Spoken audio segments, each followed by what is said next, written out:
Good afternoon, ladies and gentlemen. Welcome to this webinar on the China Energy Outlook 2017.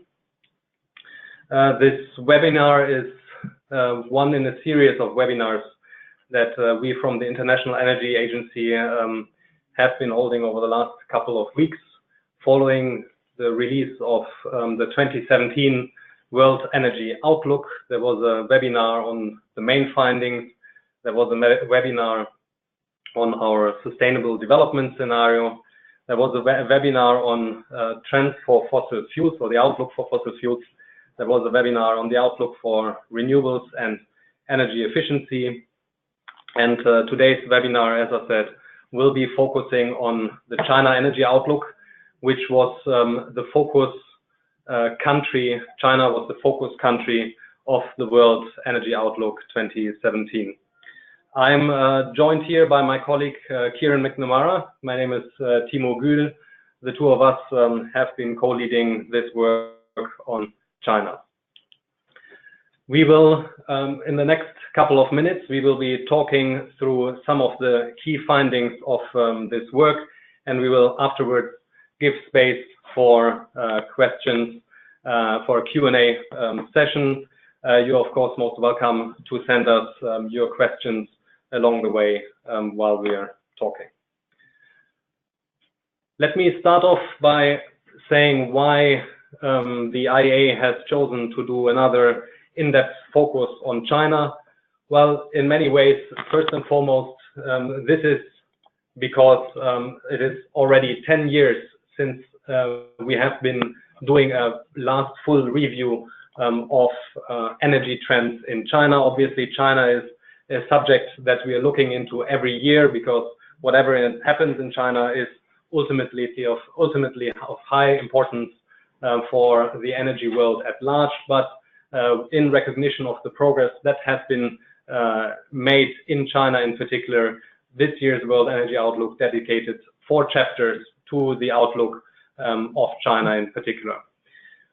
Another important reason is that China has become part of the wider IEA family in 2015, and so we wanted to take that opportunity in order to assess the energy trends in China once again. And I would like to stress here that this was a strong collaborative process. So we were joined here at IEA headquarters by around 10 experts from China, and we've been working with around 100 external experts as we were putting together this outlook on China. So Chinese experts who are fully up to speed with what's happening in China, obviously. What we've been doing in this report is to look into all policies that China has already in place or has otherwise announced. So we made a full review of all our policy databases that we have and took into account the most recent trends.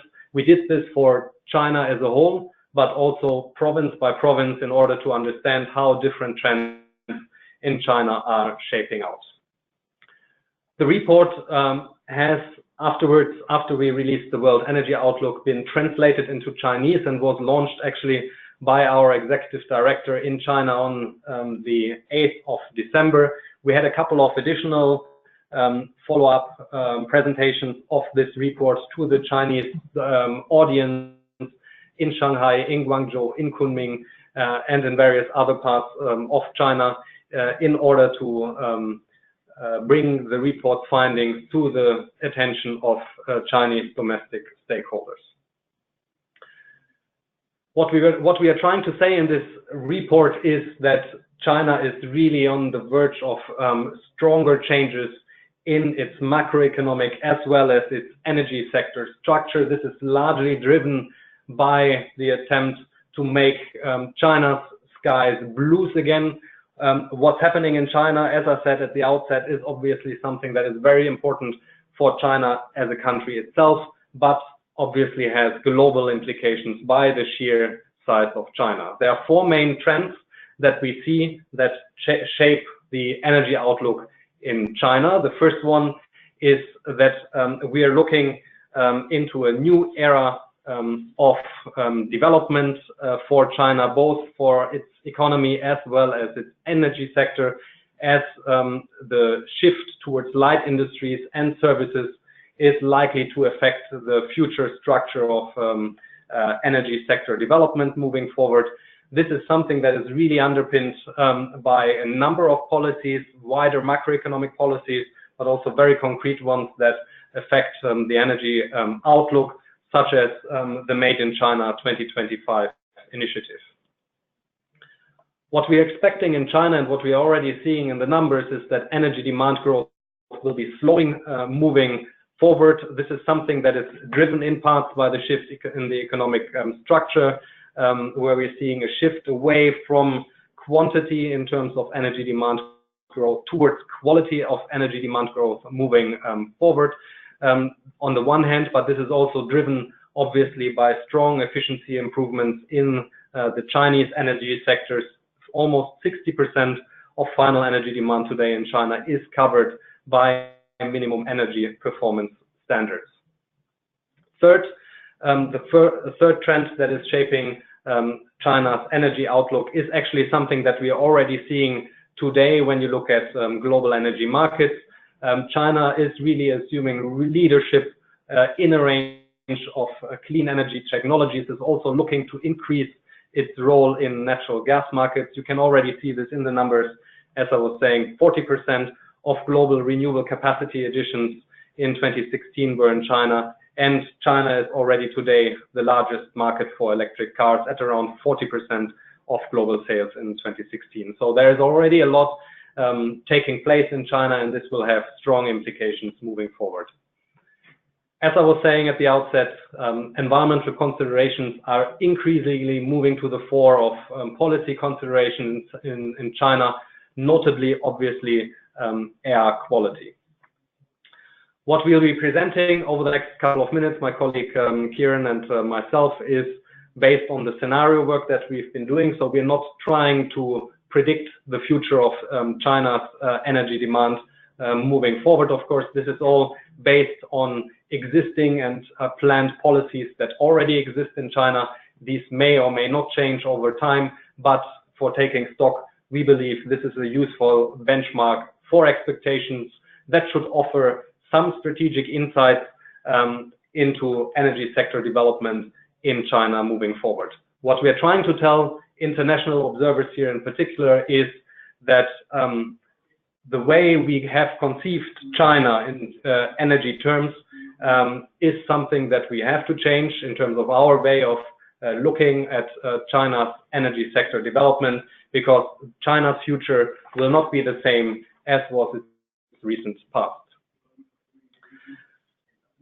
Let me introduce this kind of way of thinking about China's energy demand growth moving forward by looking at the world first and foremost. If you look at how we have satisfied our energy demand growth over the last 2.5 decades, you see here on this slide a very strong role for coal. You see a very strong role for oil in terms of covering energy demand growth, a somewhat less but still very significant role for natural gas, and increasing, over the last couple of years, increasing role for low carbon technologies. If we look out into the future, we see a dramatic shift in how we satisfy at a global level energy demand growth moving forward. Much lower role for coal, significantly lower role for oil as well, but 85% of the increase in global energy demand will be covered by low carbon sources such as renewables and nuclear, as well as natural gas. So why am I saying this in the context of a presentation in China?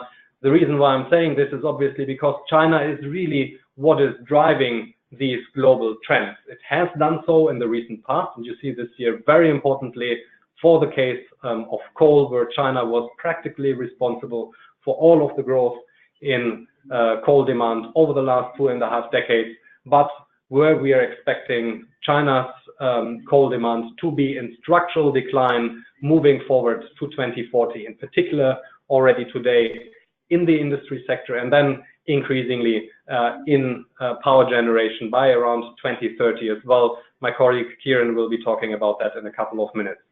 We also see continued growth in oil demand in China moving forward. I'll be explaining a couple of the drivers here in a couple of minutes as well, but at a much lower level than what we've seen in the recent past.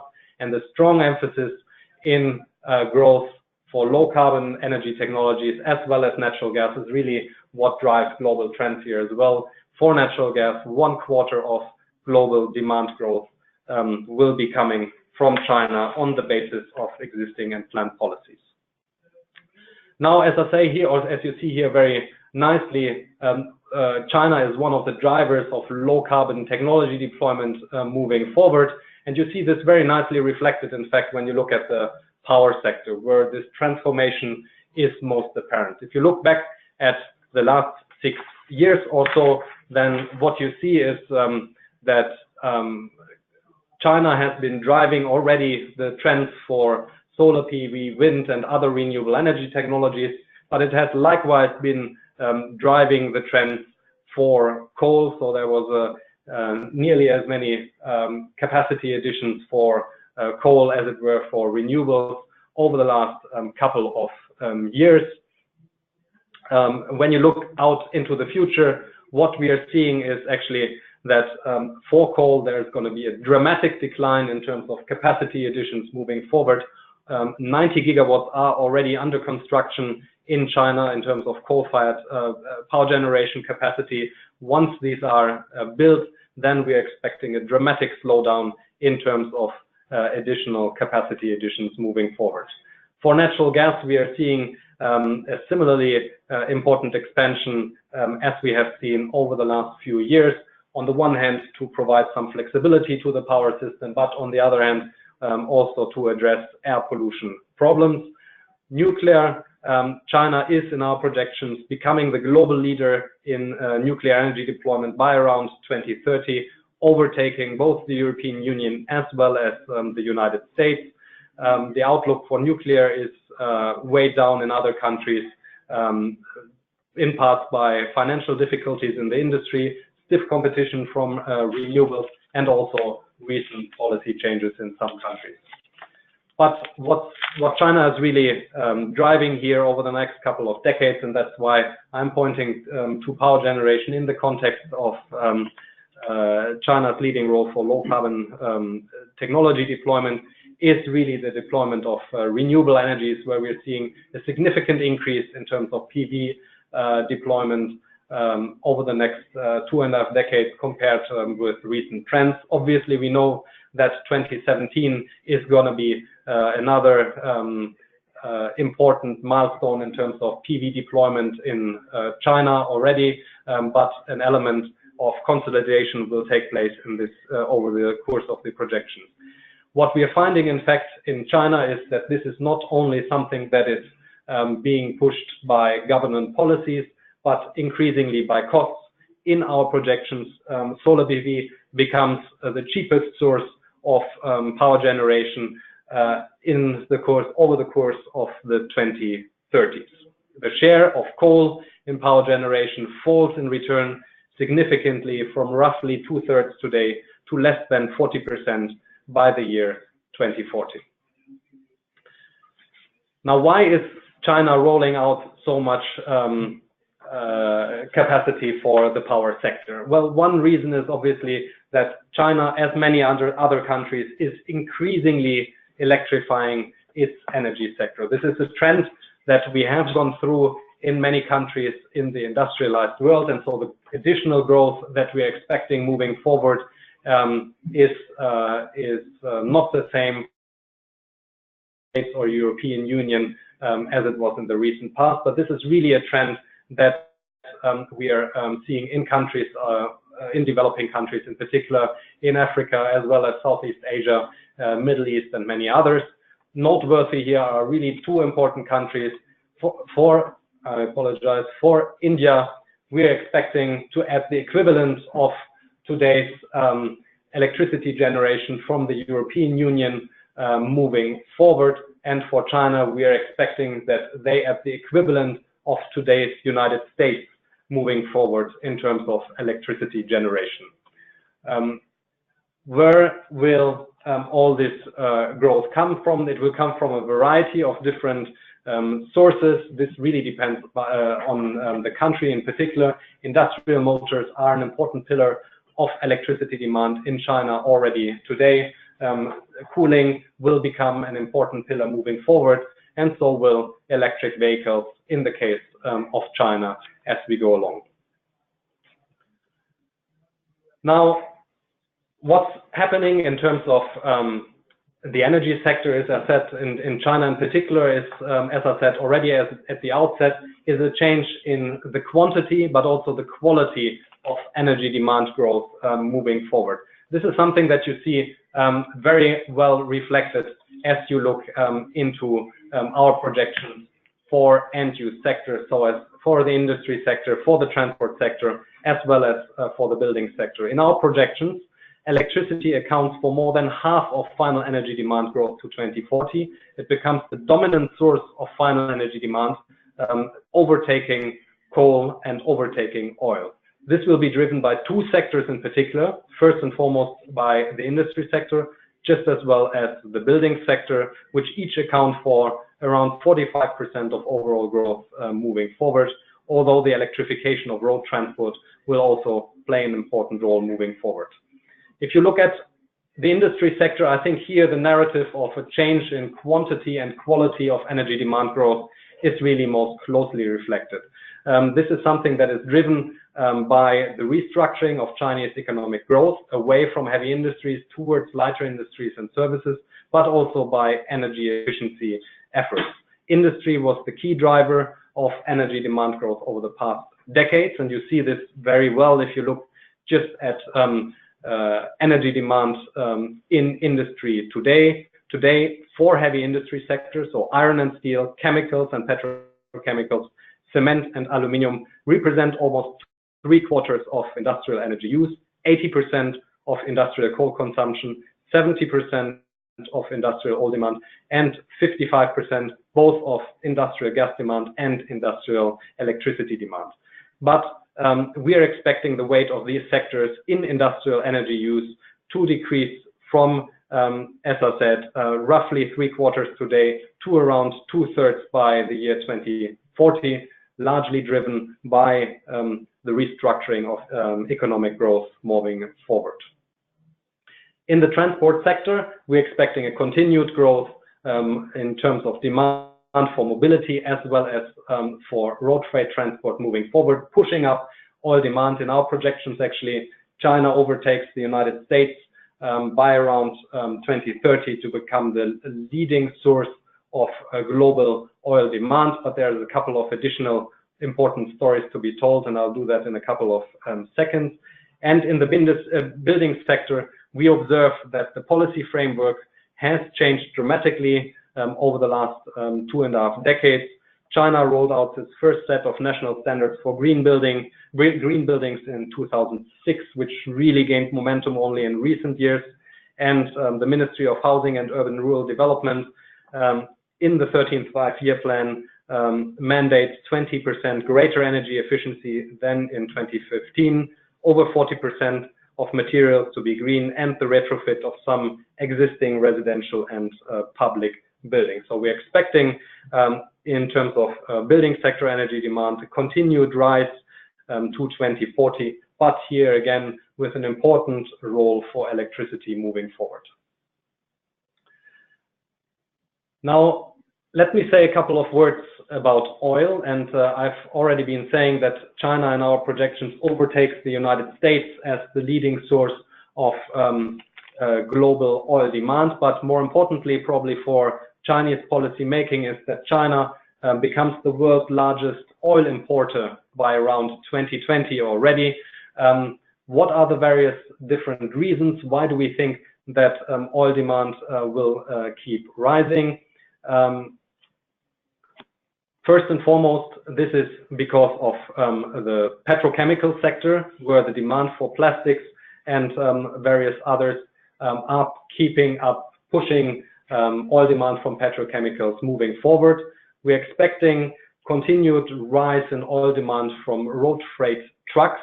This is despite the fact that China is only one out of 4 countries in the world which already have ambitious fuel economy standards for trucks, the other ones being United States, Canada, and Japan. But this is really supporting economic growth in China.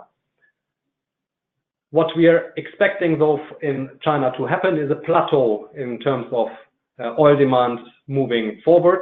This plateau is really coming from what is a peak in terms of oil demand from passenger cars. This oil demand peak comes about for two reasons.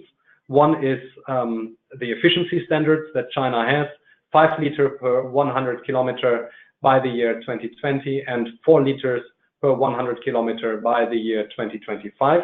This is one reason, but the other reason is the strong push that China has for electrification of road passenger cars. As I said, China is already the global leader in electric car deployment. This doesn't necessarily mean that the fleet is huge in China compared with the conventional car fleet, but what we are seeing on the basis of the policies that China has already in place is that 1 out of 4 cars on the road by 2040 will be electric on the basis, as I said, of existing policies and plans. And despite this, we are expecting that oil security will remain a headache in China moving forward.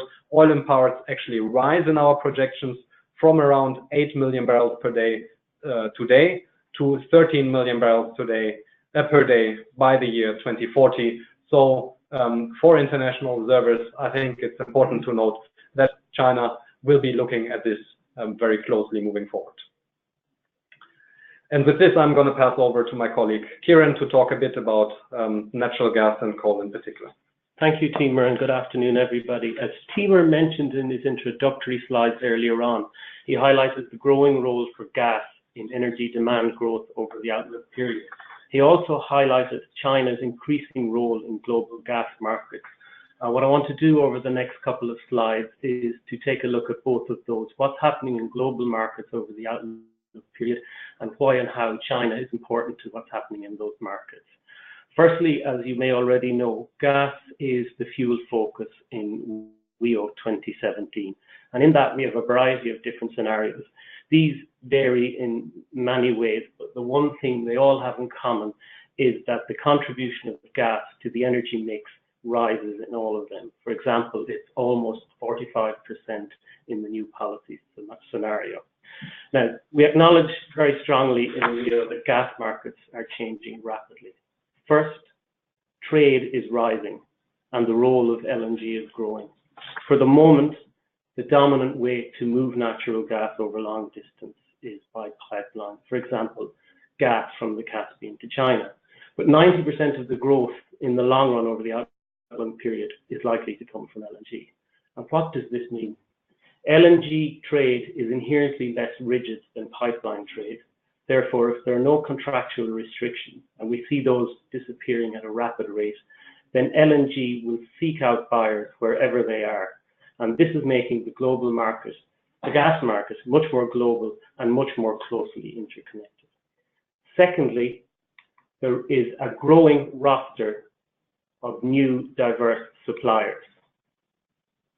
The largest increase in the near term is coming from the United States and from Australia, followed by Qatar, followed by Russia, and then others.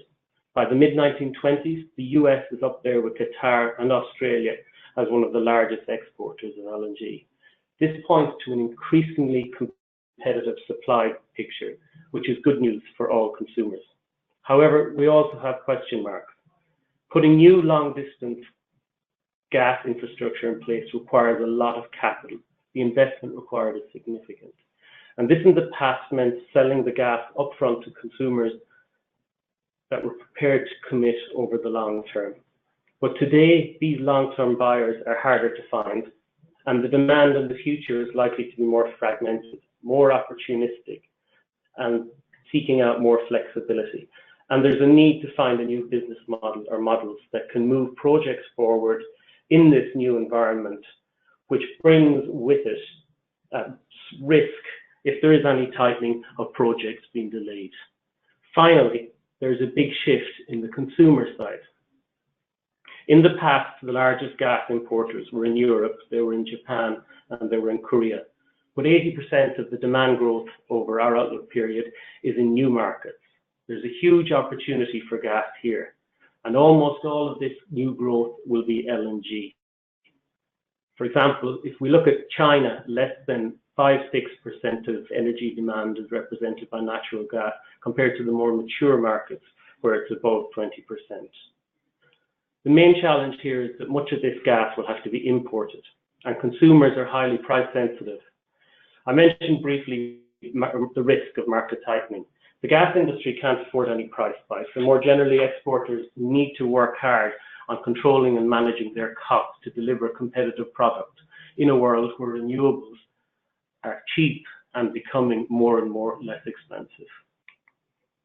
Now, taking a closer look at China, no country will import more gas over the outlook period than China. Its total imports of 280 BCM in the outlook period means that it will become the second largest gas importer after the European Union. And we project that LNG is likely to make up just under half of those imports. China will play a pivotal role in the global LNG balance in the new policy scenario.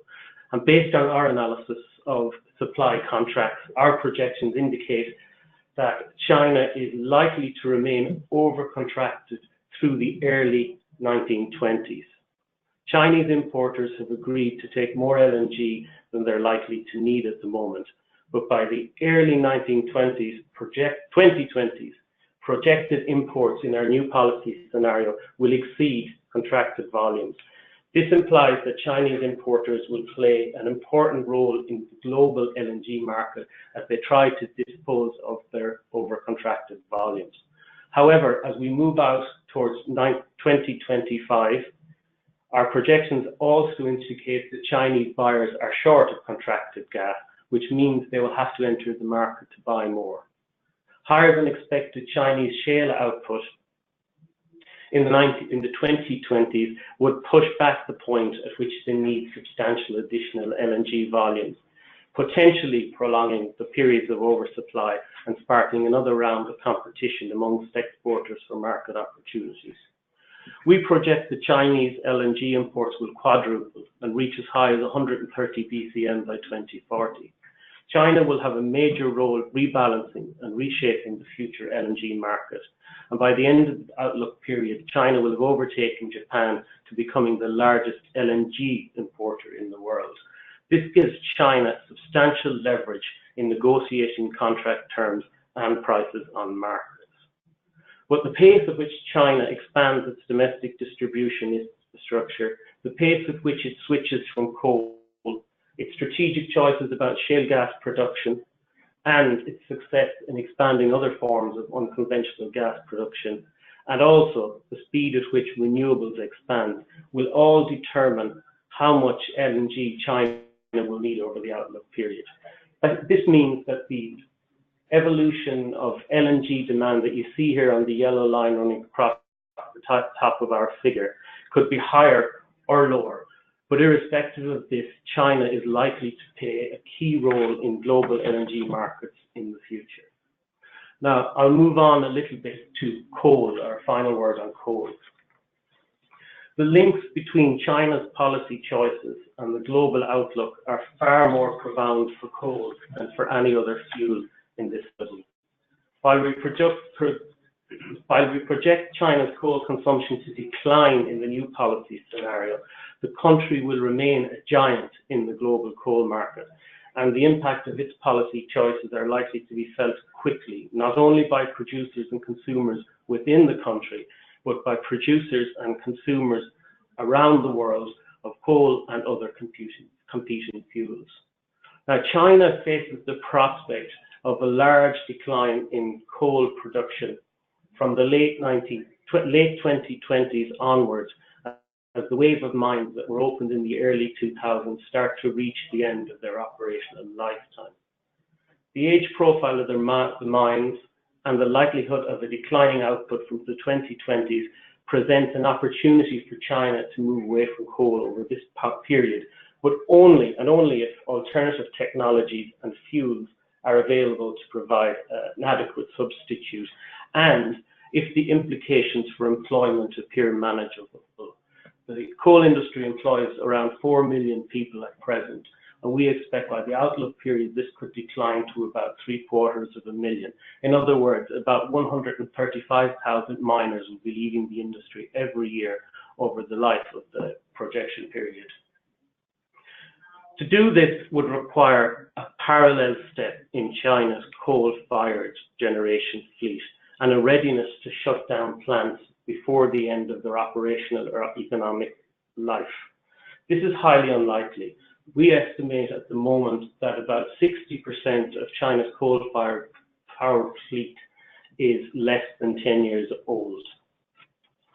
This means that managing a reduction in China's domestic coal supply along with its coal-fired power fleet is a major challenge for policymakers, and any over-movement on one side or the other will determine the rate of change on the other. Any imbalances within China will be quickly transmitted to the international markets via variations in prices and fluctuations in their requirement for imported coal. It is possible that once again China could, even only for a short period, become a net exporter of coal, with the huge impacts that this will bring on international markets and on prices.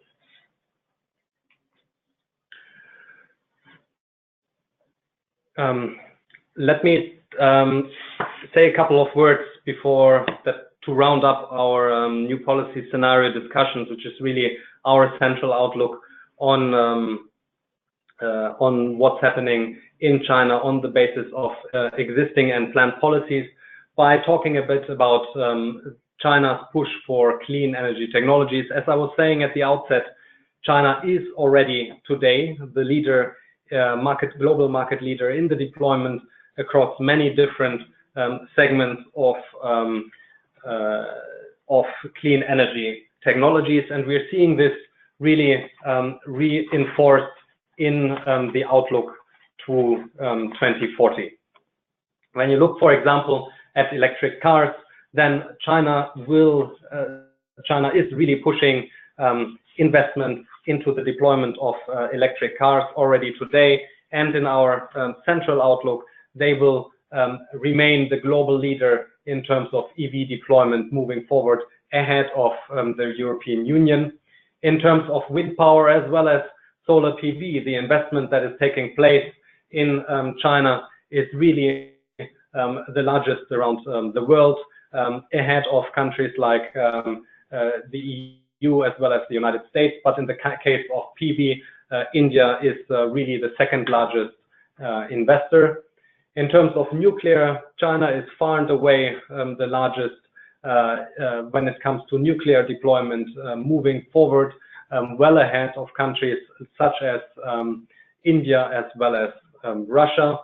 And when you look at energy efficiency, China is actually in our projections an important contributor to energy efficiency investments, but is only third after European Union and the United States in our central outlook. This partly being related to the fact that China has already very ambitious energy efficiency policies on the one hand, but on the other hand is really looking to restructure its energy demand growth moving forward away from conventional fuels towards fuels such as electricity moving forward. Now with this, I would like to spend a couple of minutes on an important scenario, as we believe it is called the Sustainable Development Scenario. This scenario is a scenario that is embedded in the Sustainable Development Goals of the United Nations, and we looked in particular at three very pertinent Sustainable Development Goals: good health and well-being, affordable and clean energy, and climate action, where energy is really at the core of any changes or that have to happen in order to achieve these three goals. If you have followed our World Energy Outlook series over the last few years, and actually more than 1.5 decades, you will know that we have looked into all of these goals in isolation. We have looked into scenarios to address climate change, such as the 450 scenario. We have looked into analysis how to achieve universal energy access in developing countries where 1.1 billion people still have no access to electricity. And we've also looked into scenarios to achieve air quality goals. All these goals are being closely connected to the energy sector, and we have in this year's World Energy Outlook developed a scenario that meets all these three goals simultaneously, as these goals are intrinsically linked. Why are we highlighting this in the context of a presentation on China? We are doing this because China is really on the verge of a clean or cleaner energy transition. So what we have presented to you, Kieran and I, over the last couple of minutes is what we can see in policy ambition currently moving forward. But we also recognize in this China Energy Outlook that China is really, in terms of its long-term narrative, as it's trying to develop a beautiful China by the year 2050, it has important goals for 2035 as well as 2050, where environmental considerations such as improving air quality, but also addressing climate change are really at the heart of the long-term agenda. And this is why we felt it is very important for international observers to take stock here and recognize the fact that China might be pressing ahead with more policies moving forward as it's trying to achieve these types of goals. There are already ambitious long-term plans, such as the energy consumption and revolution strategy that has been announced just last year, and that was spearheaded by President Xi, and we expect more and more policies to follow down this path moving forward. Now, what the pursuit of such a scenario could mean, in particular for these two goals, addressing climate change and improving air quality, is what I would like to show you in the next two slides.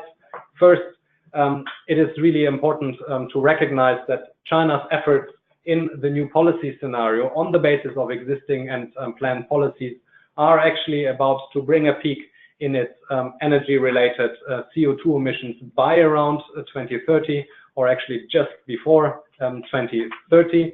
But what China could be achieving if it was pressing further ahead with the clean energy transition, as more and more policies are being implemented, is an earlier peak in CO2 emissions moving forward. And this peak would actually be driven by energy efficiency, more energy efficiency policies, more efforts to increase renewable energies, and more efforts across several different other parts of the energy sector, more nuclear deployment, more CCS deployment, as Kieran was already pointing out, that China has a very young coal-fired power generation fleet. So these kind of efforts are the ones that China may or may not be pursuing over the next few years, which could obviously bring about very important, very good news for China, for the world at large. What it could bring about for China in particular is important improvements to air quality. We have, for this year's World Energy Outlook, looked into air quality issues in collaboration with the International Institute of Applied Systems Analysis, IASA, very carefully. And what you see here is the concentration of fine particulate matter across different areas of China today. So you see that there are many areas where all of the thresholds of WHO are being exceeded. What we are seeing on the basis of existing and planned policies are significant improvements moving forward. So China is really making great strides in terms of improving its air quality, but we have to expect much more to come if trends are pursued, such as in the sustainable development scenario, where a clean energy transition is taking place at a faster rate on the one hand, but also more policies are adopted to address air pollutant emissions, in particular in small and medium-sized enterprises, as well as in the building sector. Then we're expecting the air quality to improve in China considerably moving forward. What such an energy sector change would bring about for China is that it would become, the energy sector would be 3 times more efficient than it is today. It would still see an increase of gas demand moving forward,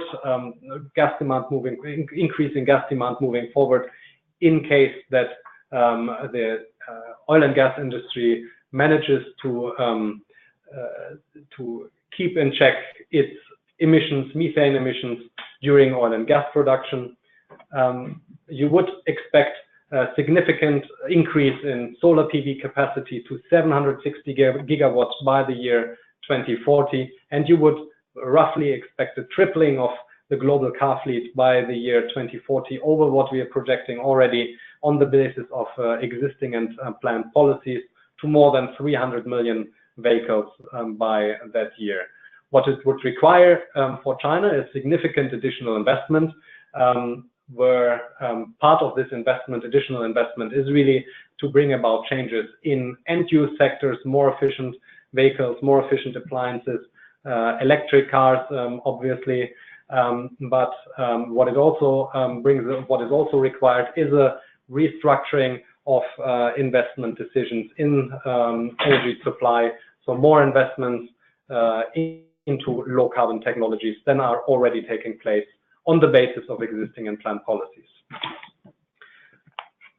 What this would bring about for the power sector in particular is a significant change moving forward. This is what we are expecting on the basis of existing and planned policies, and we already discussed this earlier on. A lower share of coal for power generation moving forward, dropping from roughly 2/3 today to less than 40% in terms of electricity generation by the year 2040, and a significantly more important role for renewable energy technologies. But what China may or may not be pursuing is to push further the clean energy agenda in the power sector with the strategic choices that Kieran was already highlighting earlier, reducing the role of coal in power generation moving forward at the benefit of increasing deployment of low carbon sources. Now, with this, I would like to wrap up some of our talk today, and then move to a couple of the questions which have already been coming in at quite fast rate, in fact. So let me just summarize a couple of our thoughts, or a couple of the things that we would like to bring to your attention and would like you to keep in mind as you're looking at China's energy future. We believe that structural shifts in the economy and the clean energy transition are likely to change both the quantity of energy demand growth as well as the quality of energy demand growth. On this basis, China has already been moving global energy markets, and we are expecting China to move global energy markets once again in a very different way than we have seen in the recent past. Second, it is our view that China is set to become the world's largest oil importer very soon, by around 2020, and then the largest oil consumer in the future by around 2030. So we believe that future oil security considerations will hinge obviously on supply as well as demand side considerations for China. Third, natural gas is a fuel that is very versatile and cleaner than other fossil fuels, and it helps to replace coal in the energy mix. In our central projections, we believe that China will become soon the largest gas importer, and this will have strong implications for LNG markets, global LNG markets moving forward. Fourth, China remains, it already is, but it remains the world's largest investor in clean energy. We believe that its success in delivering on a clean energy transition, faster or slower, will be critical not only for its own goals, but also for the achievement of global environmental goals. And finally, we would like to emphasize that China joined the IEA family in the year 2015, and partnership has really been growing and mounting over the last few years. What we've been trying to do with this focus on China in the context of this World Energy Outlook 2017 is really to shed light on some of the opportunities and challenges that China is facing moving forward. With this, I would like to close our presentation. you will find much more information, obviously, on the web. And so we will turn now to answering the questions that have already come in. And please keep on sending us questions that you deem pertinent. We'll be happy to take them as they come along. We have a couple of minutes left, so it's not really time. It will not be really time to go through all questions, but we'll obviously try our best to address as many of them as possible. So let me start from the beginning.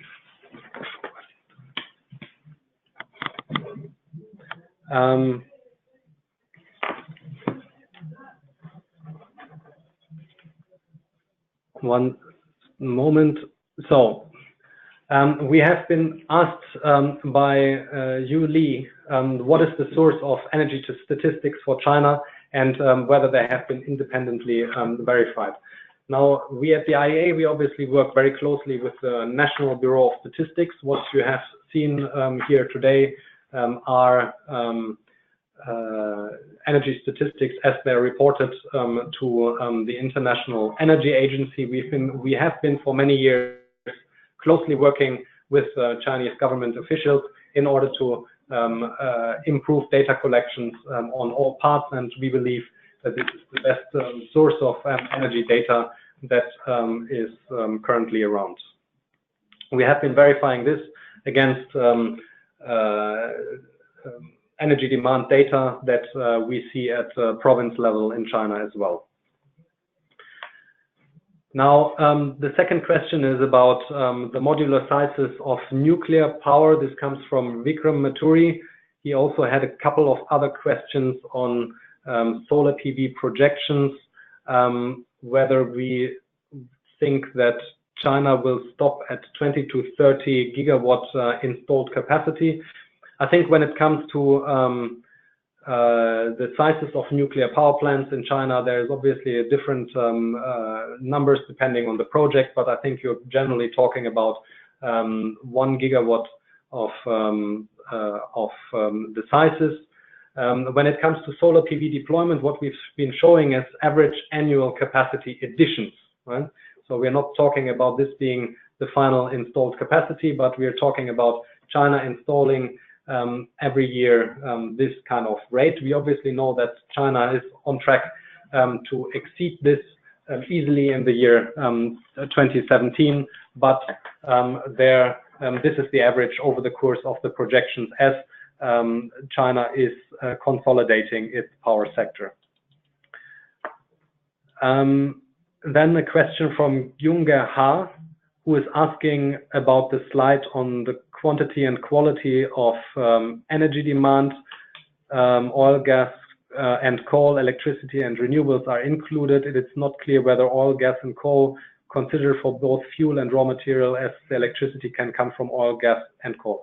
What this is really final energy demand, right? So obviously there will be some element of additional energy demand, in particular of coal, but also of gas and renewables, obviously, that will be required to satisfy electricity demand growth. But this is really what we've been trying to present here, is final energy demand and not total energy demand. In terms of total energy demand, this is what you saw on the earlier slide, where we were trying to reflect on China's growth moving forward, where we said that a majority of the growth in the new policy scenario in China will be coming from low carbon sources such as renewables and nuclear, as well as natural gas moving forward.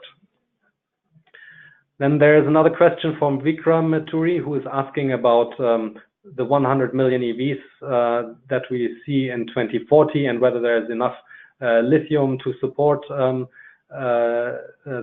lithium batteries. Yeah, this is obviously a question that is on the minds of many market observers right now. From what we have seen so far is that there should be sufficient lithium on the basis available on global markets in order to support this deployment of EVs moving forward. This is an area where we at the IEA will be paying more attention to in the next couple of months in order to try to establish some more work in this area. There's a question from Charles Elenas on the long-term price forecast that will keep the gas demand growing in Europe and Asia. We're not making a price forecast on natural gas over the life of the projections. We're looking at how gas markets and energy markets will evolve over the outlook period, and we're looking at the demand from gas in terms of the space in power generation, with competition from renewables within Europe, competition from coal within Asia, and also environmental regulations in terms of the room for gas to grow within the power sector. We're also talking about gas demand within industry, where we foresee a lot of the demand growth in both Europe and Asia over the outlook period will come from industry. But I just want to say we're not giving price forecasts on any of our scenarios.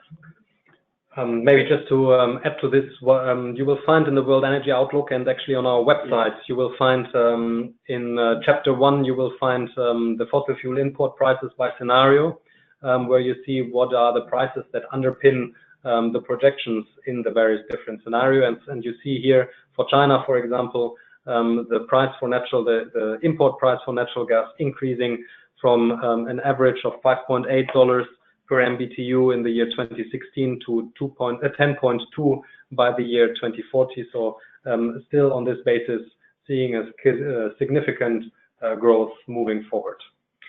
Then there's a question on whether we're going to give out a copy of this presentation. Yes, it will be made available on our website, so this should be no problem. There is another question by Yu Li on what plans China has for CCS. So China is really here. China is looking at CCS as well as CCUS, so where it's also dealing with the usage of CO2. Is looking at this carefully. There are a couple of projects that are being discussed, but we'll have to follow this closely, obviously, how this is shaping out in the future. We are here at the IEA. We're trying to look into trying to understand what kind of projects are happening and how we can support this by means of our analysis moving forward as International Energy Agency. Then there is a question of Bao Shan. Electrification is an important factor for the energy transition for China. What is the maximum share of electricity consumption and final energy consumption in China? I think I wouldn't like to put a precise number on what is the maximum share for electricity consumption in end-use sectors. I think that wouldn't really give justice to the analysis, in fact, that is required in order to understand that. But if anything is an important probably or a useful indicator to be looking into, I mean, we have to consider obviously demand side policies here, just as well as supply side policies. So how can we actually reduce or improve the efficiency of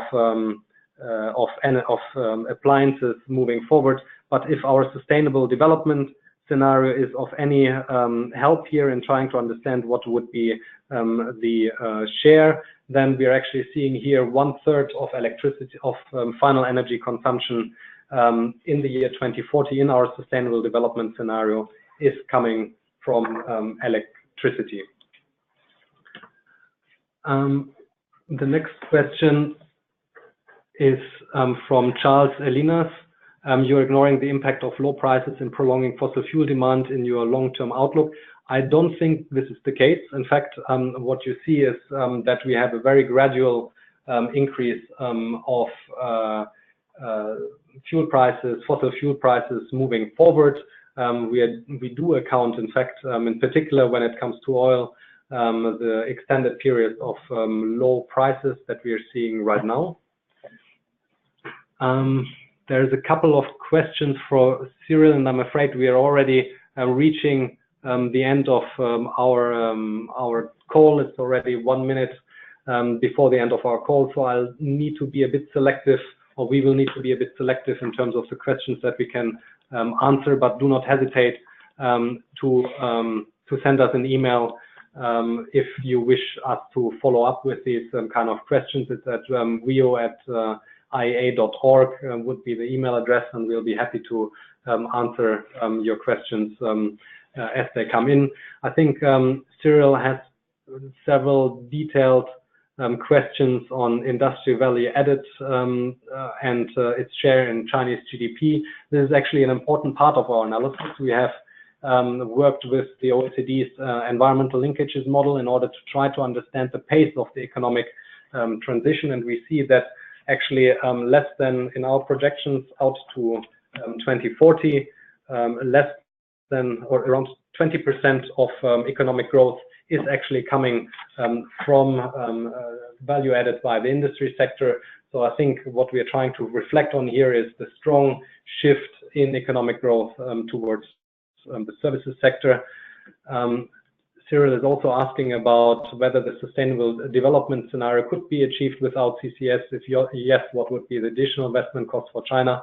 I think what is important here is that CCS, we have not discussed that at all now in this presentation, but CCS is obviously important also for process emissions from the industry sector, which are quite considerable in the case of China. So CCS would be really important, but obviously there are other different ways for China to achieve its targets in the power sector. It would just come at additional investment costs.